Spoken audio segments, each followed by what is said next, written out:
எனக்கு இப்போவே சாப்பிட போல இருக்கு காய்ஸ்.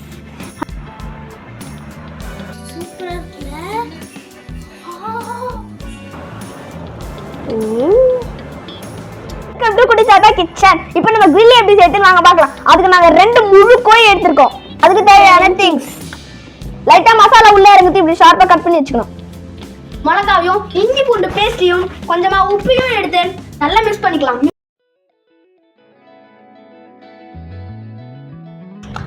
இப்போ நம்ம 2வது கோழியை எடுத்து மசாலா தடவிக்கலாம். சாரி, ஒரு ½ அன் ஹவர் நல்லா ஊற வச்சுக்கணும்.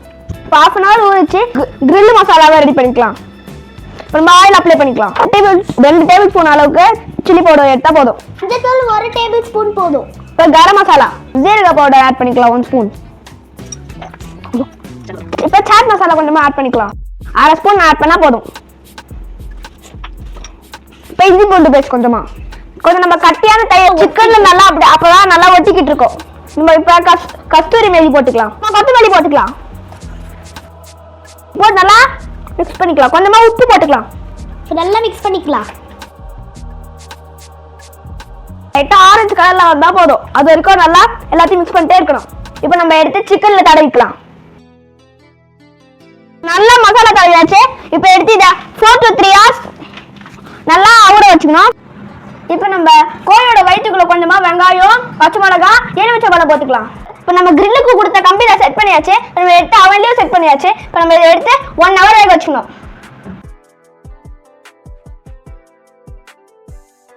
இப்போ நம்ம ரெடி ஆச்சு. இப்போ எடுத்துக்கலாம். எடுத்து எப்படி இருக்குன்னு டேஸ்ட் பண்ணி பார்த்துடலாம். வச்ச காய் அதெல்லாம் எடுத்துடலாம். இது தொட்டு சாப்பிட்றதுக்கு நல்லா சூப்பரா இருக்கும். இப்போ நம்ம சாப்பிட்றதுக்கு ரெடி ஆயிட்டோம். ரெடி.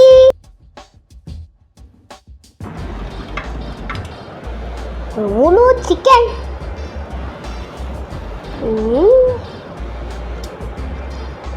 சூப்பர்.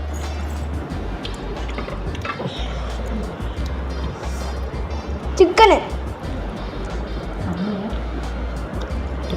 செம்மையா இருக்கு. லெக் பீஸ்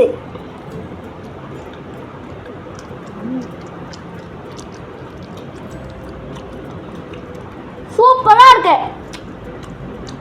நம்ம இப்போ சாப்பிட்ற மூடுக்கு வந்துட்டோம். உங்க வீட்டில் நீங்க ட்ரை பண்ணி பார்த்துட்டு எப்படி இருக்குன்னு கீழே கமெண்ட் பண்ணுங்க. வீடியோ எண்டுக்கு வந்தாச்சு. சாரி.